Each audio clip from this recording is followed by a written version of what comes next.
power of you controlling your breathing right now.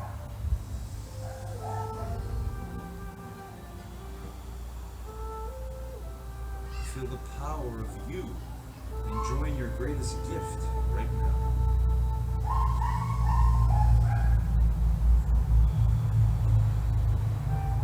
That's you. That's your presence. That's your greatest power. Your power to determine to stay in the present, in the now, and be your true great being that you are.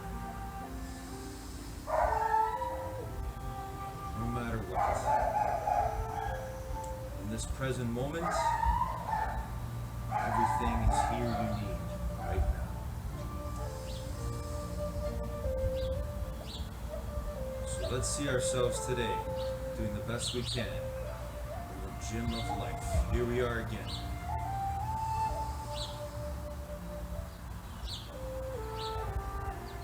Controlling our minds.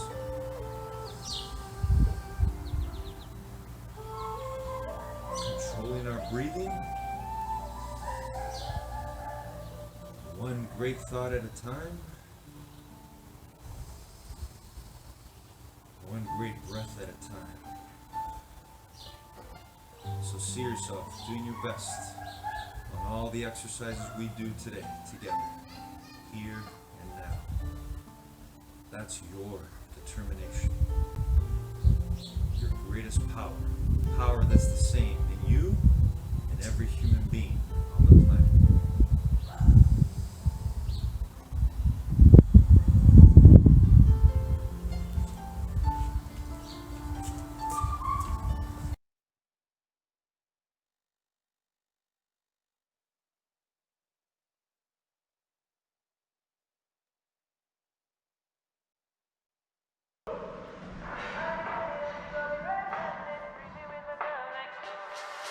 Mi mujer me está llamando.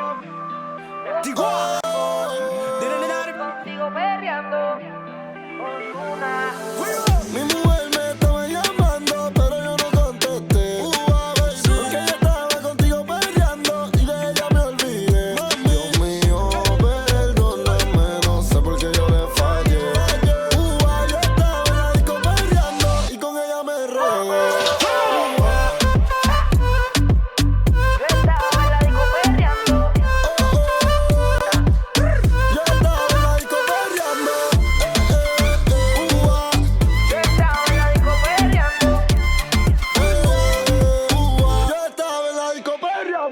De la forma en que me miraba, podía notar que ella tenía lo que la disco buscaba. Quería que me bailara y el DJ que la música nunca me la bajara. Y se está prendida en fuego, que no se enamore, ella está pa'l juego. Anda sola, nunca le baja su ego.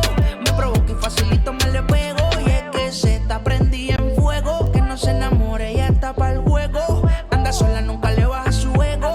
Me provoca y facilito me le pego. Y es que yo tengo un problema de alcohol, yo no sé por qué soy así. Pa' mí que el doctor estaba bebiendo el día que yo nací. Baby, pon la mano en el suelo y huégate con el pelo.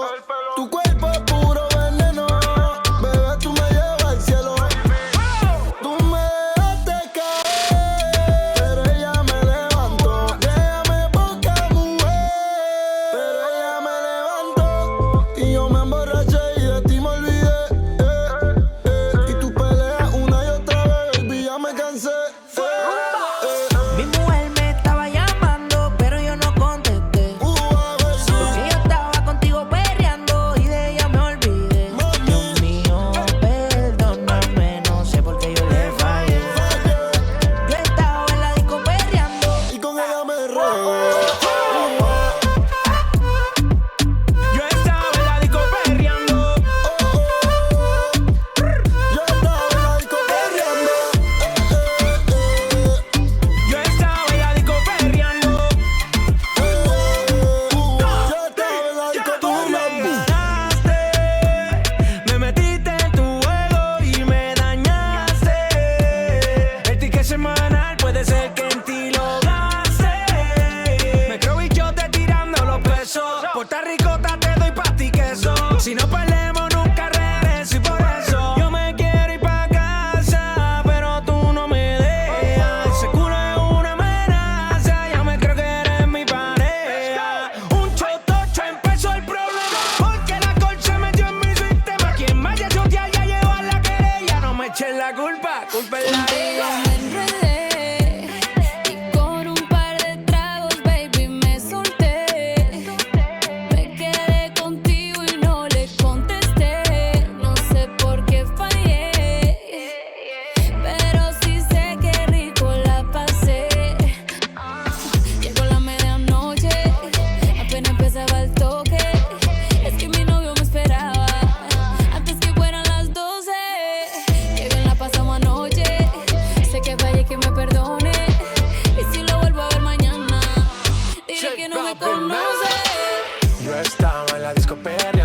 yo con ella me envolví. Sí, mi mujer me estaba llamando y tuve que darle delete. Y yo que no me dejo envolver, villana tú me hiciste caer. Ese booty que hasta un ciego puede ver, y hasta el más santo quiere ser infiel. Cambiamos de escena, hey, de RD hasta Cartagena. Eres la única que me llena, si te yo pago mi condena, nena. Cambiamos de escena, de RD hasta Cartagena. Eres la única que me llena, si te yo pago mi condena. Mi mujer me estaba llamando, pero yo no contesté. Porque ella estaba contigo peleando y de ella me olvidé.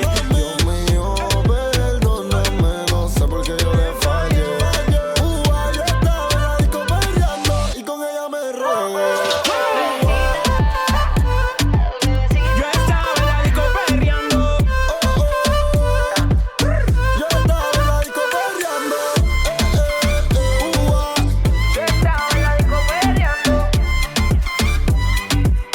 Yo estaba en la disco perreando.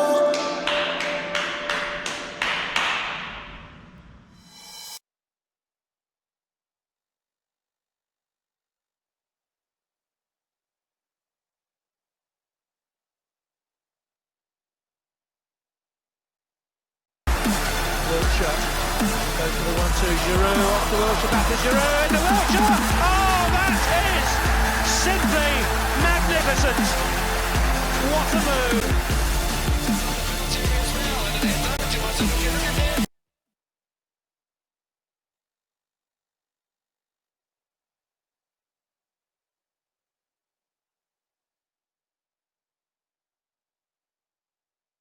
Morning, guys. One of the greatest things I've learned on my path to personal growth and development is that positivity, positive thought energy, equals wealth, whether it's mind wealth, happiness, freedom, success, the peace we feel, and negativity equals poverty. And it seems like these are just universal laws that are manifested everywhere. So having a negative mindset, allowing negative things to overtake us and to have us respond in negative ways, will only continue to attract poverty-like things in our life. Now, that's not to say that things that we can't control happen to us, or that, people that don't have a lot of money are necessarily always negative. It just means that we have control of our thoughts, and it's powerful if we start to fill our minds with positive thought energy. You could start to feel the difference, so that no matter what happens, you can have your peace and happiness. Have a great day, everyone.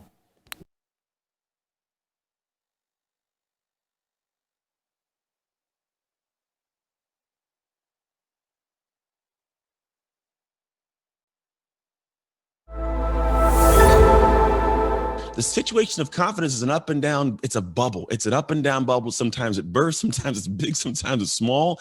But the truth of the matter is it's a matter of how you choose to see it in the moments. And if you are more cognitively aware of how your brain processes, I promise you can get better control of it. And you can understand how to control it in a way that allows you to actually utilize it. This is what's called the self-mastery sequence. And this is a sequence of how our brain honestly processes all throughout the day. What I want to do is teach you how, if you see the flow of this, you can actually control it in a way that allows you to have a better base and gauge on moments that are difficult, and how you can do the hard things when you need to then spin things up the right way. So at the very top of this is going to be what I call identity anchors. So what this is, I'm a guy that operates in identity. I want to get to the point where the things that are difficult, I do like their second nature. I call it rhythm. It's more of think about the daily operational rhythm. And I don't mean your routines. I mean the rhythm of how you flow. Now, we have a certain level of confidence, but there are certain moments that press and test this confidence. So it becomes difficult for us to press in the next tier, right? So at the very top, what ends up happening is you currently have an identity. If I asked you, hey, who are you? You tell me something.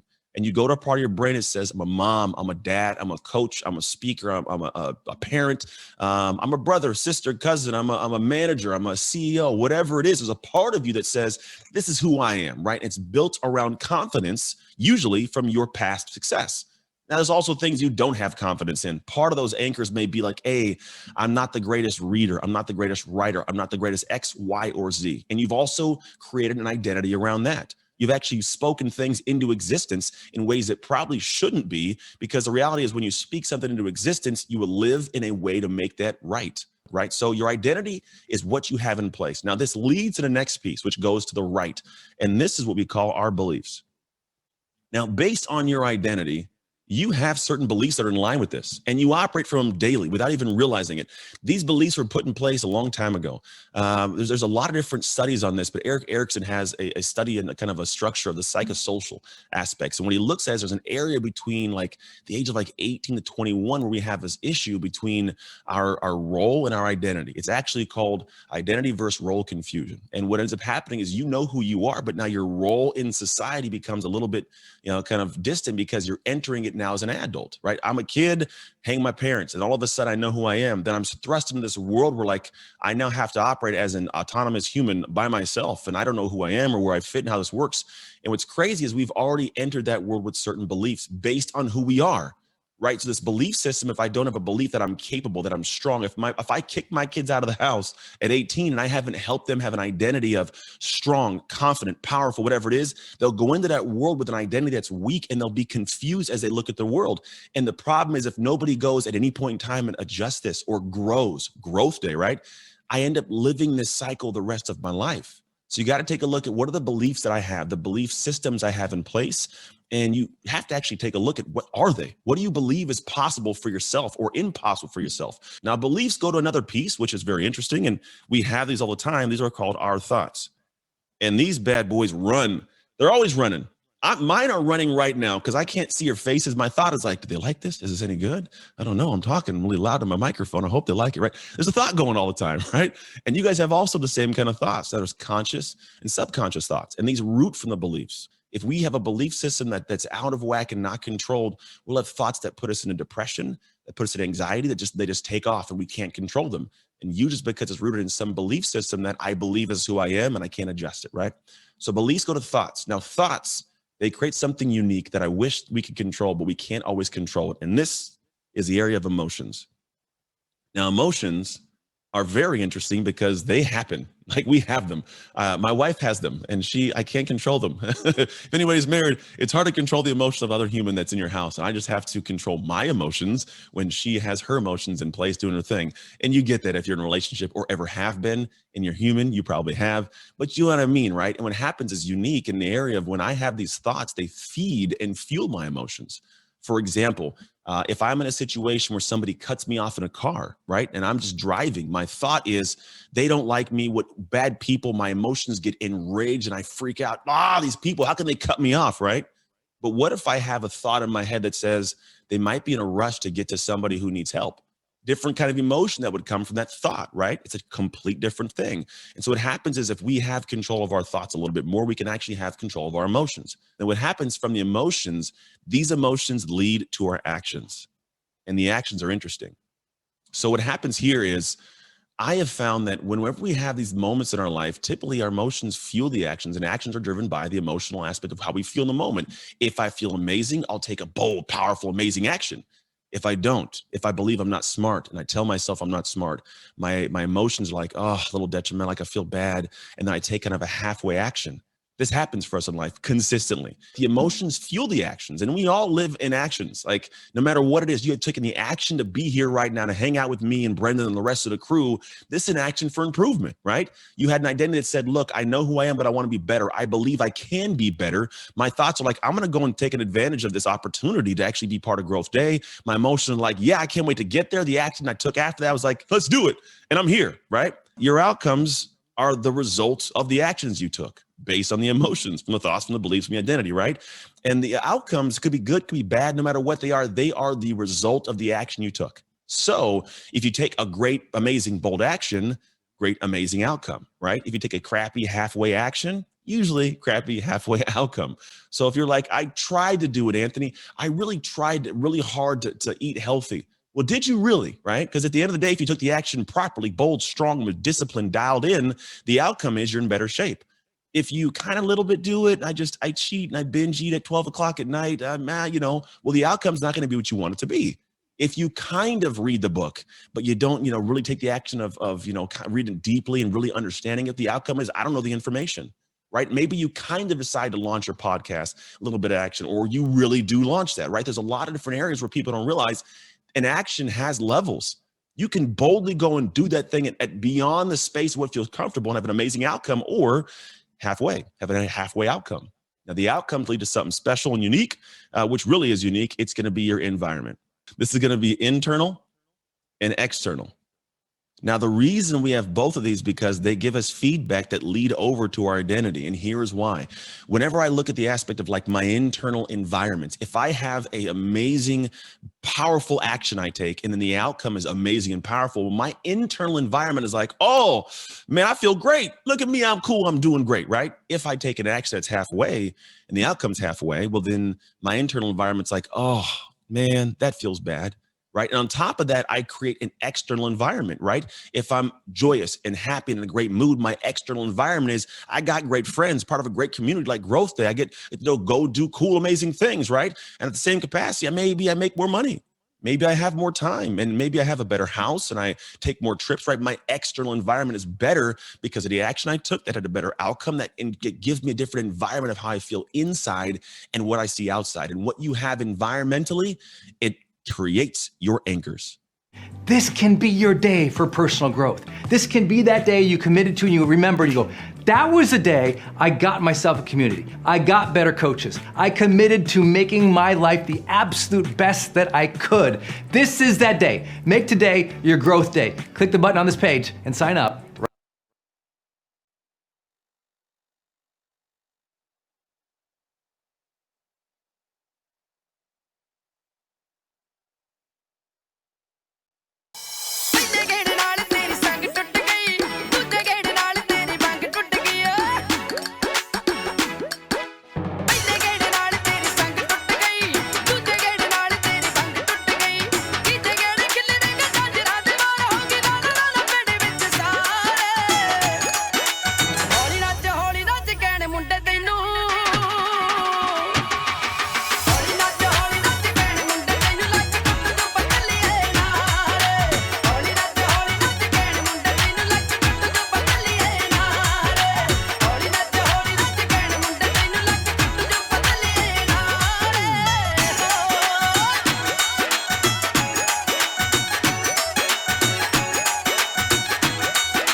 Guys, today we're introduced to Gary Vaynerchuk in our top 10 rules for success. And he opens up the first part by giving us a quote that he strongly believes in, and I totally believe in too. And it is that the idea that ideas are great, we all have ideas, but execution, making those ideas come to life, is the real name of the game. So we have to focus on executing, meaning doing, meaning putting into action, meaning putting things first that are important in our life. So if we have a great idea, it won't mean anything unless we actually start to make the physical steps, the choices, the decisions that will put us on that path. So it's a critical one we have to remember. And we just start one thing at a time, just one decision at a time, one action at a time. And I would say the most important thing is to develop ourselves. Execute developing your greater self. Have a great day, everyone.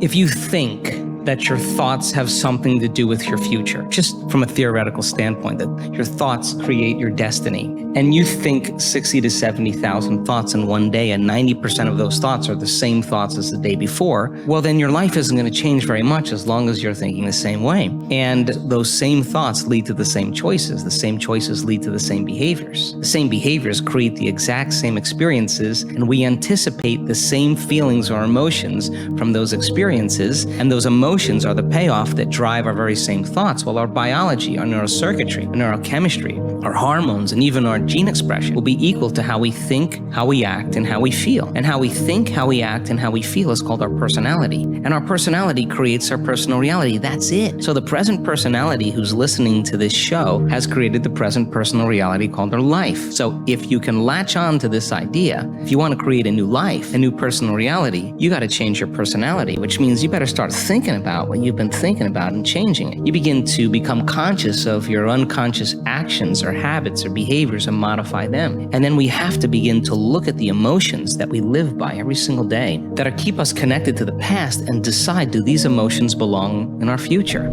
Need motivation? Watch the top 10 with Believe Nation. Hey, it's Evan Carmichael, and I make these videos because you are probably the most ambitious person in your circle, but you know you're capable of more. And you get that push by surrounding yourself with the best. So today, let's learn from one of the best, Joe Dispenza, and my take on his top 10 rules of success. Enjoy. Most people are trying to create a new personal reality as the same personality, and it doesn't work.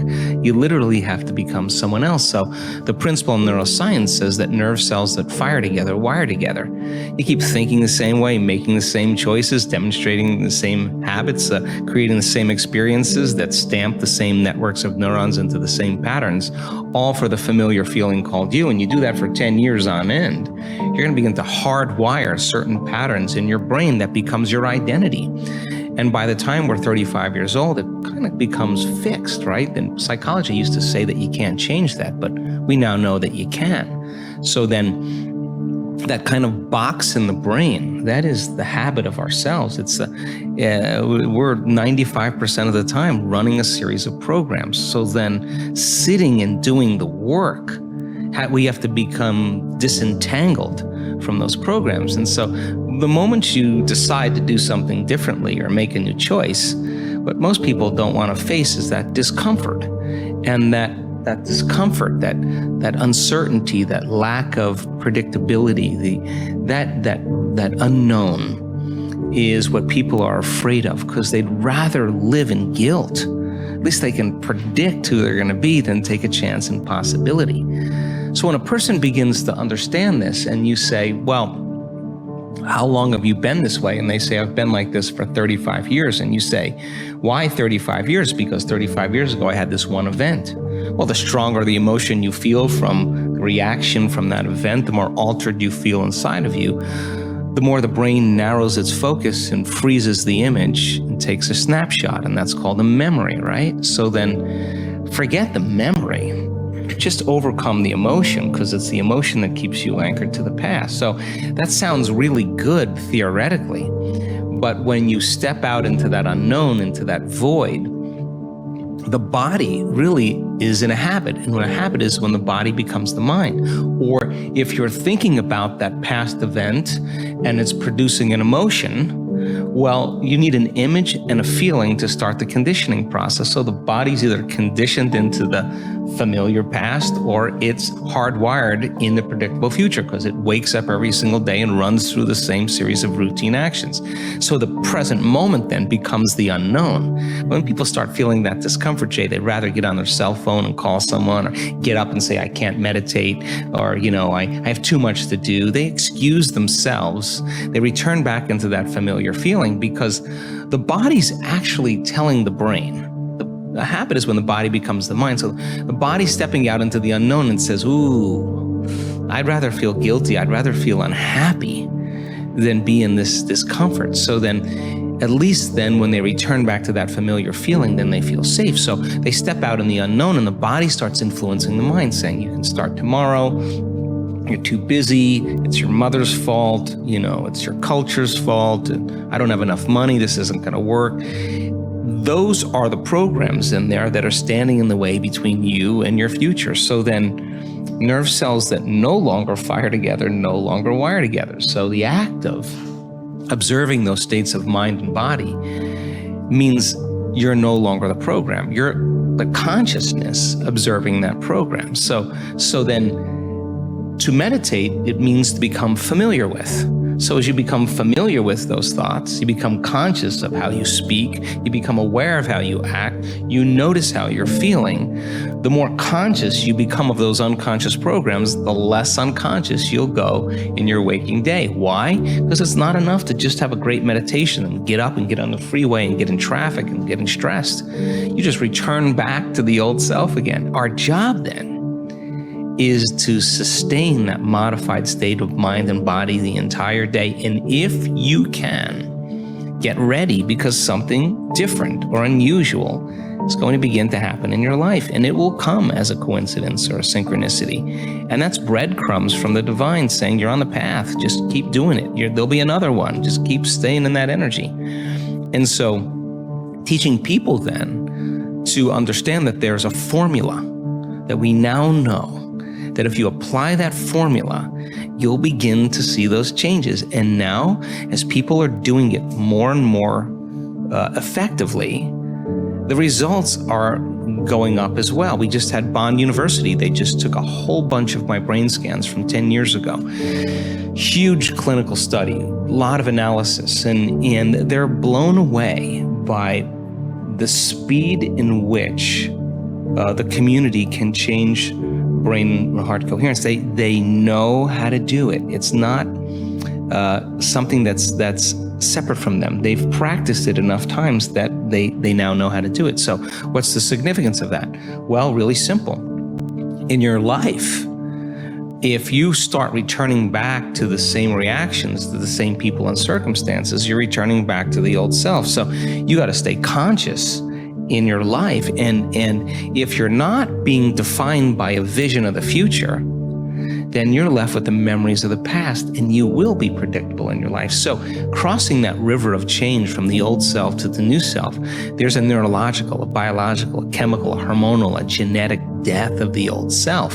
But if you teach people there's something on the other side, they won't give up on themselves. They'll keep going. So there's enough evidence to encourage people. And you can't tell me you're too old to do this work. You can't tell me you're too sick to do this work. You can't tell me you had a turbulent past, or that you're too overweight or too underweight or too out of shape, or you can't even tell me that you've never meditated before. In fact, some of our greatest scans are people who just have never meditated before, that are not trying to do anything. They just follow instructions. So our community now is beginning to understand that it is possible, and they go all in, not 50% in, not 60% in. If we do a week-long event, we got 1,000 people or 1,500 people, and they are all in. And that when they start getting beyond themselves, that first day or second day, once they start getting beyond themselves and that magic starts to happen, then I have no idea. I can't predict what's going to happen next. And it's usually pretty exciting. Rule number 2, step into the unknown. We